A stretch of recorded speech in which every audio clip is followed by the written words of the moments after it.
Hello, everyone. Thank you for joining our October office hours. And on this section, we have Nick Freeling from our director of Insights Hub. We're gonna go over our end of year surveys, so you get to know, like, you know, gather feedback from your customers is really important. But it also helps you strategize for the upcoming year.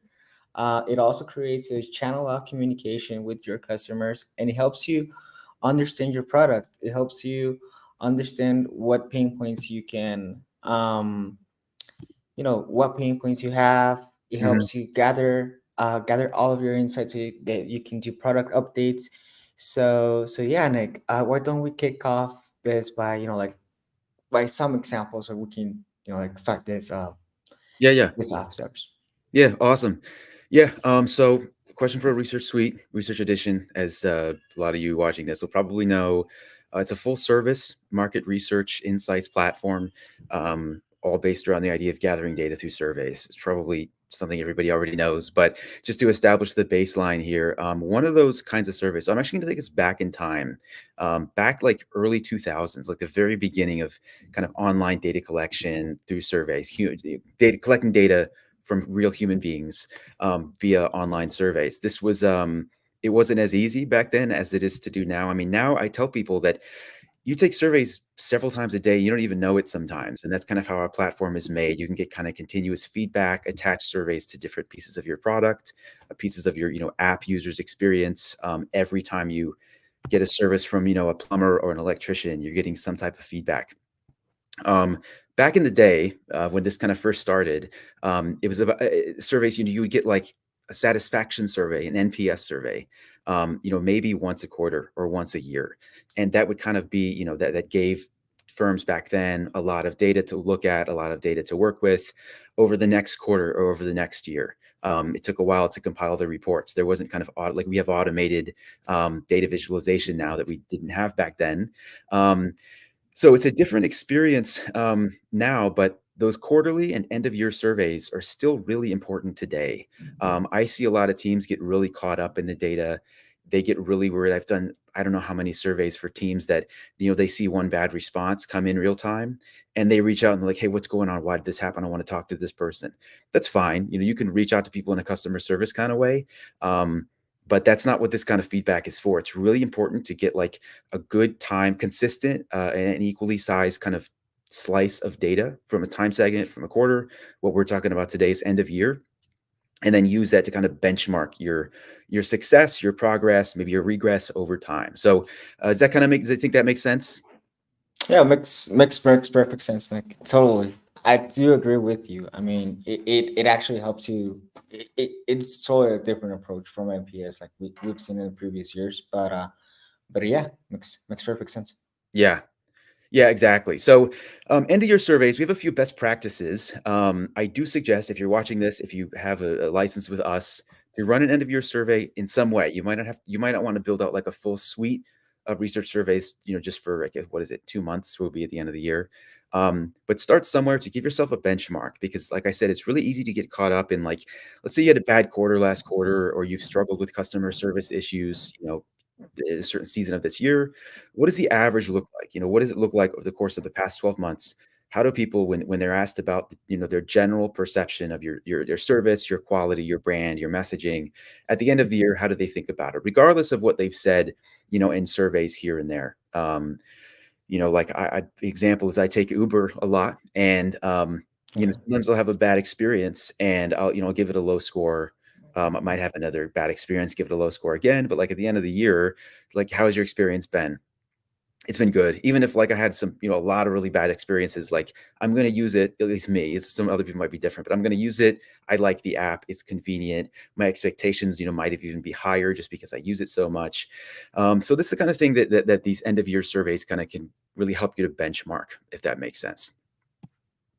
So So to get into those best practices, quarterly surveys are important. End of year surveys, are really kind of supposed to be expansive. You want to get like as much feedback as you can about as many topics as you can, um, while respecting kind of respondent fatigue, best practices.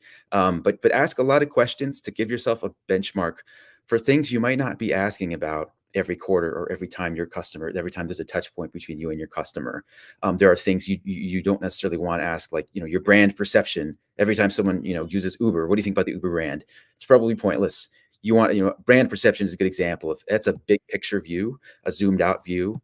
So it's a good time to ask a question like that. So broad, expansive, more so than kind of the quarterly or like every touch point type of feedback surveys. We also have, most difficult questions, place them in the middle. If they're at the end of your survey, people will skip them. If they're at the beginning, they're going to be like, this is too hard, I'm dropping out right here. You're not going to get any, answers to those questions right at the beginning. So, quick profiling questions, demographic questions, if you need to ask those, Okay. I'll get into that if you need to do that or not. But if you do, ask them first. Let people feel like they're making progress through your survey, and then ask the more difficult questions right there in the middle. Don't wait till the very end, because it's like you're asking people to do a lot of thinking after they've answered 25 questions already. So that's one. And then the really, really general question. So this gets back to my point with the demographic. You may want to, well, let me start with this. Ideally, and many of the time, most of the time, probably, you have some profiling data on your customers or your respondent list already. They may be customers. They may be people that signed up for your newsletter. You may know how much they spent with you. You may know, how much their age, because you asked them as part of their onboarding. Who knows? If those need to be updated, ask those at the end of your survey, because it's not like super important that that your guy, turned from 24 years old to 25 years old over the course of the year. It's good to have an updated, demographic profile of your recipient list. But ask those questions at the very end. Don't, bug people with asking those questions that you probably know what the right answer is right at the beginning. It's just asking them to answer questions they might have already answered for you. So that's kind of the structure, difficult questions in the middle. And then what else here? We have mutually exclusive options. This goes for all surveys. Don't double barrel, we call it, or overlapping answer options. Like, how old are you, 20 to 30 or 30 to 40? Well, what if you're 30? You can answer either of those two and it's correct. So, mutually exclusive options. Keep neutral options. So keep an option that says, I don't know, or I prefer not to say. You don't necessarily want people, you want people to be honest and give you the accurate right answer to your question. If you say, what do you think about my brand? And they just don't know, don't make them say, I love it or I hate it, something like that. You're going to kind of get it. Number one, it causes fatigue because there's a little bit of a stressor. The respondent doesn't know how to answer your question. Okay.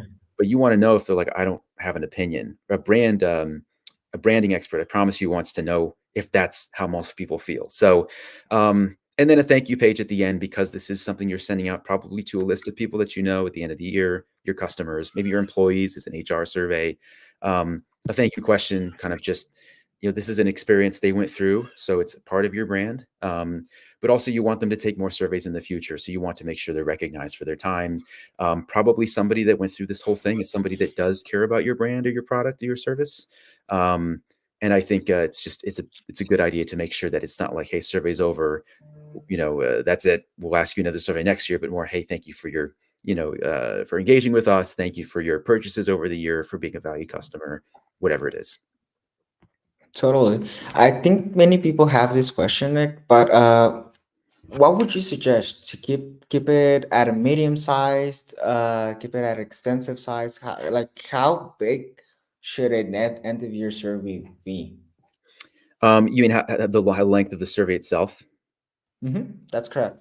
Yeah, I mean, it depends a little bit on your goals. You can get away with longer surveys, especially if you kind of rotate the order randomly of the questions, so that you don't get, because people are always going to drop off. They're going to drop off before the end, obviously. So Before the end. Yeah. questions at the end are not going to be answered as much as the questions at the beginning. That happens with Makes every sense. survey. So, but if you can rotate those, so you get answers to all of them, even when people drop off, then that's great.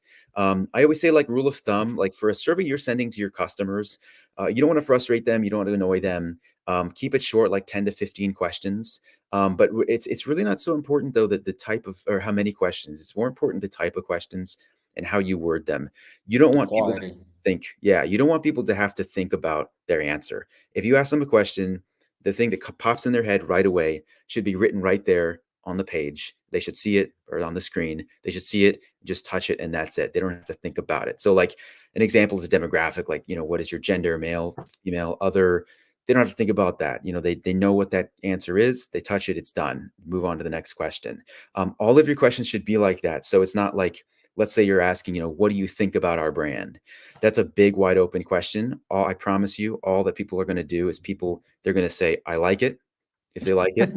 Or if they don't like it, they're going to say, hey, back in November, I reached out to so-and-so, and it's going to be a customer service complaint. So in those Got it. cases, rather than, what do you think about our brand? Say, what's the first word that comes to mind when you think about our brand? And leave it, like a one word restricted answer option. You're going to get like a lot of, you're going to, a lot of people say good, or great, but it's an easier way. People don't have to sit there and think about, what do I think about this brand? It's like, no, what did I just think of? Boring, hopefully not, boring, or, fun, or, red, maybe it's a red logo, who knows, but that's kind of a better way. So if you write your questions well, you can pack a lot in there, like, 20 solid questions. People can get through that kind of a survey in less than 5 minutes if you've really written them well. Hmm. Makes sense. Mhm. Unless you got something, I have another quick point. Yeah, no, go ahead, go ahead. Mhm. Awesome. Yeah. So on the point about like this being kind of a vehicle for expressing your brand and your values, surveys are about research. That's what any survey is about, research. But it is a way, especially if you're sending this out to your employees or your customers or people that have signed up for your newsletter. This is a branded experience, and so this needs to be. You need to experience this process, 5 minutes, 10 minutes, whatever it is, as something positive. So the more you can custom brand that, the better. I already mentioned making sure the questions are easy to answer. But the way that what the email says, the way that they are able to open it, is it easy for them to open on their phone? If not, if it doesn't look right on mobile, that's a problem for your brand. If you've sent it out, even if it's the survey platform's fault, it doesn't matter. Your brand's on it. You sent it to them. So just make sure to go through with a really fine tooth comb. Make sure that the survey works. Make sure that the questionnaire is clear, that the colors are right, that the hyperlinks aren't broken, that there's not random formatting or grammar issues. This is your brand. It's an experience that they're having. And for some people, like I think of brands that I have kind of a subscription to, I never engage with them. I Every month the money comes out, like Netflix. I've never got an email from Netflix that I know of. I've never engaged with that brand at all. But if I were to get an end of year survey, this is the one time where I see, hey, what's their tone? What are they after? What do they care about? Why do they care about me? This is the one time I'm going to see that. So I think a lot of companies are in the same position where they maybe don't do a whole lot of research. So when they do, it's going to stick out in that customer's mind, I promise. Yeah, totally agree with you. I mean, it makes perfect sense now. Now that you mention it, I do want to go over Nick, with people, like perhaps some live real examples. Like Mhm. how to use our platform, and how to place this type of service, like on um perhaps we can use our AI as well. Yes, I was about to do that. So I'm going to share my Fantastic. screen. Um, Make sure I can do that the right way here. No worries. It's I'll always try to it's different on troubleshoot. every yeah, it's different on every app these days. So share screen. Let's see here.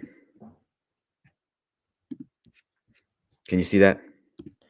Yeah, I can see it. Let me go ahead and add it to our live stream. Awesome. Let me know when that's done. Talk it.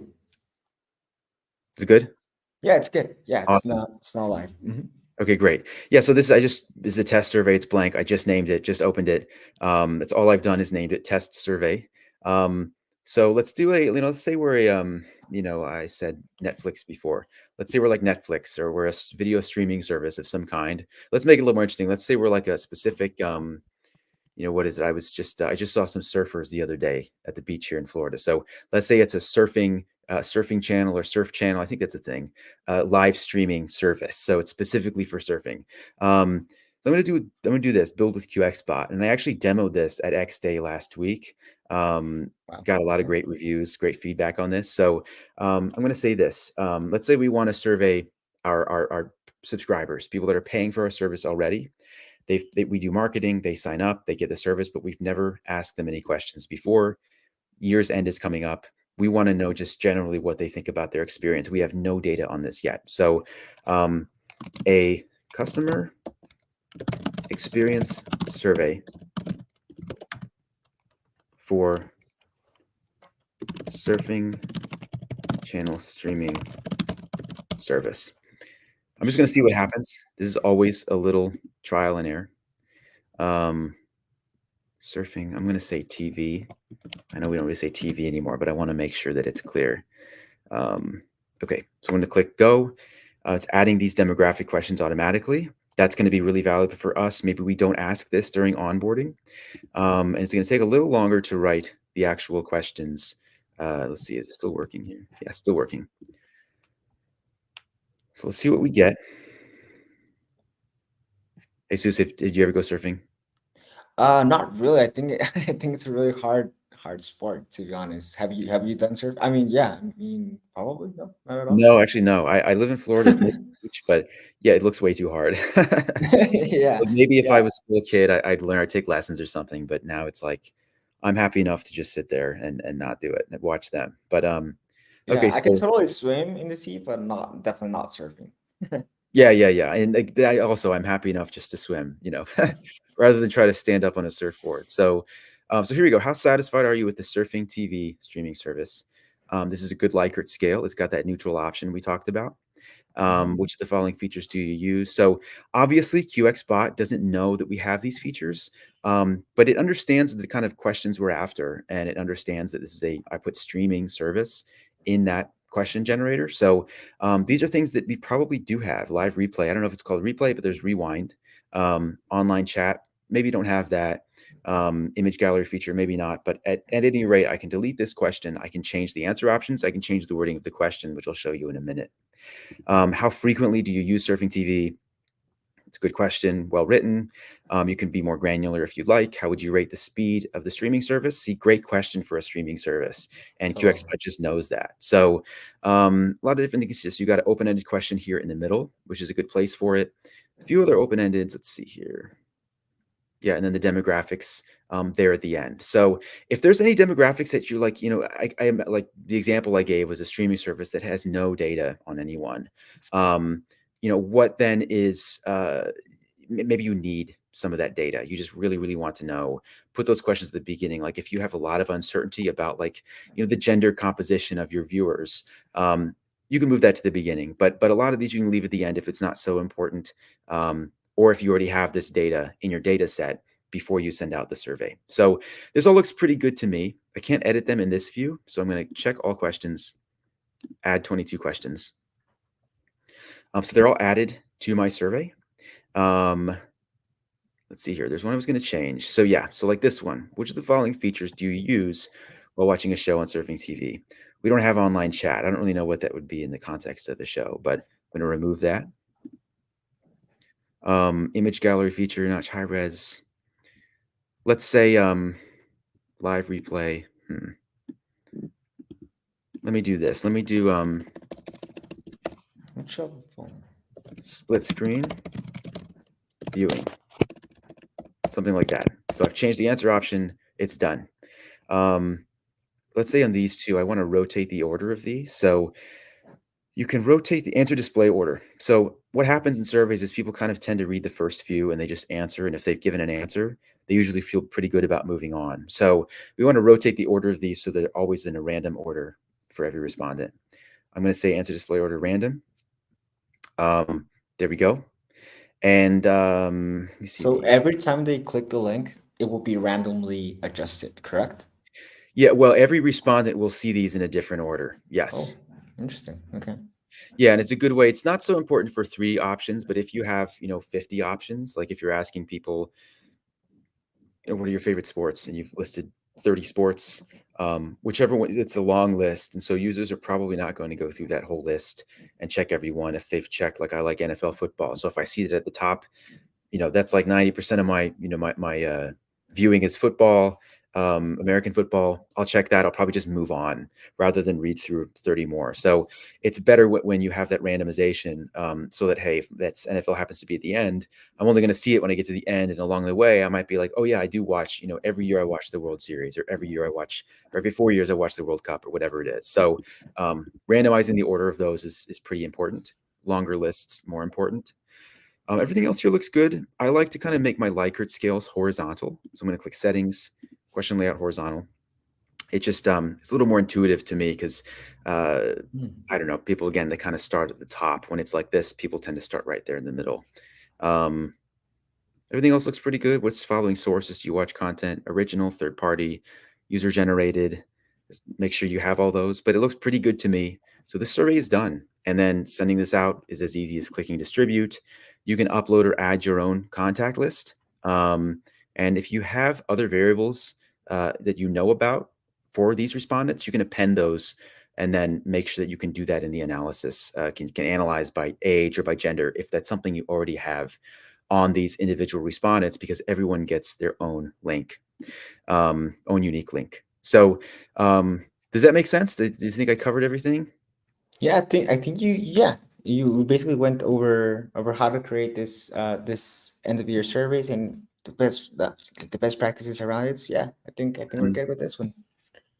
By the way, if anyone has any questions, please feel free to hit us with any questions. We're live on different channels. We're live on LinkedIn, YouTube, also Facebook. So yeah, if you have any questions, this is the time to drop us with your inquiries. Okay.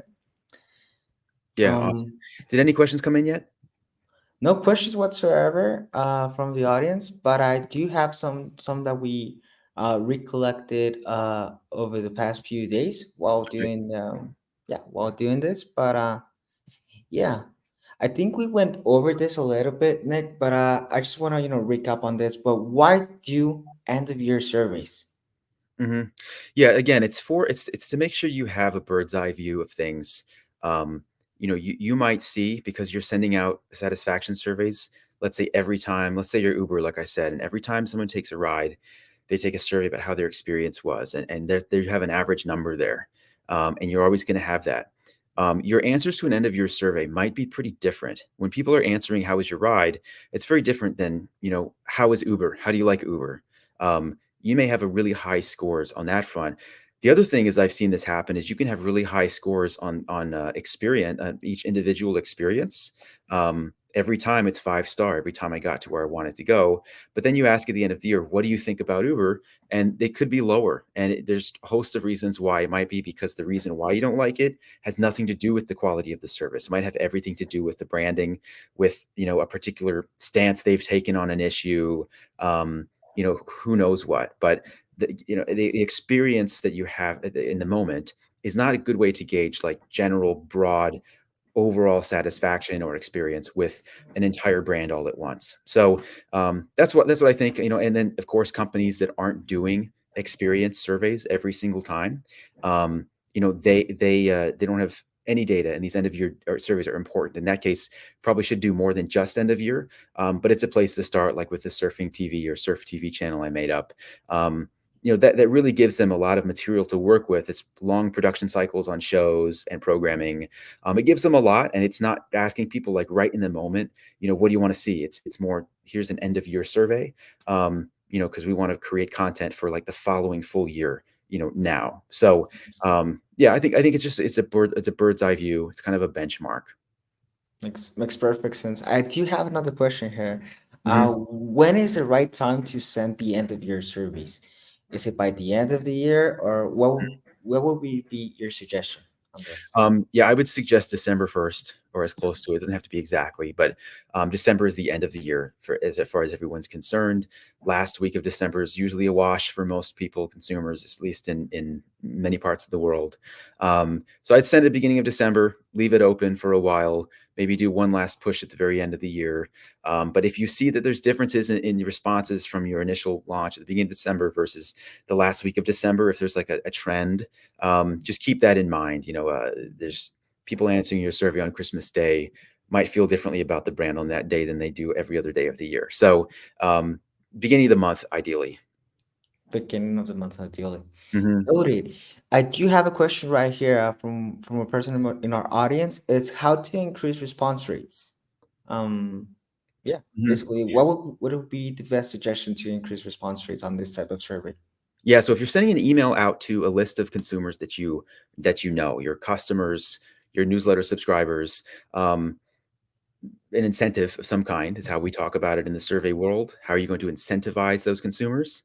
Um, you can talk about there's a few different possibilities here.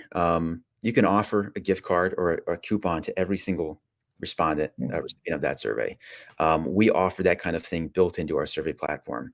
Um, you can do a sweepstakes. You know, hey, one out of every 50 people that takes this survey is going to get a free year's subscription to Surf TV or whatever it is, or a free month, whatever it is. You can manage that on your side. Easy enough. There's pretty strong templates out there for how to do that. Um, what else? There are other like softer incentives, you know, like just the wording of the email, the way that you say you're going to use this data, or you can say, hey, the winner of the poll at the end, you know, we will produce a show, you know, on that topic. Let's say they'll do a YouTube panel, you know, on whatever topic wins the poll at the end of the survey, and it's a surfing related thing. So people kind of take your questions in order to have a say or have some type of input into where this channel goes or the kind of content they're going to see. So there's just a few ideas. It's not wrong to send out a survey without an incentive. Of course, like you know, Netflix, they send out, I don't know how many customers they have, 100 million. They're not going to offer a coupon to every single one of those people.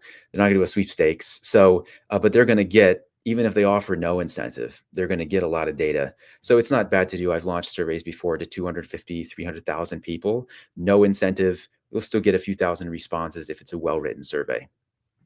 Makes perfect sense, Nick. Well, I think we got to the end of our office hours. Thank you very much, everyone, for joining, and thank you very much, Nick, for your time today.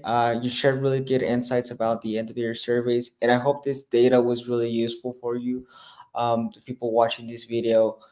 Please check us out on our YouTube channel. Check us out in all of our social media channels. We try to provide as much insight as possible to help you increase your overall customer satisfaction. So yeah, anything you want to add to this, Nick, before we end No, it I'm up? good. Thanks for hosting. Thank you very much, Nick. Have a great day. Awesome. Thanks, everyone. Thank you, everyone. Bye.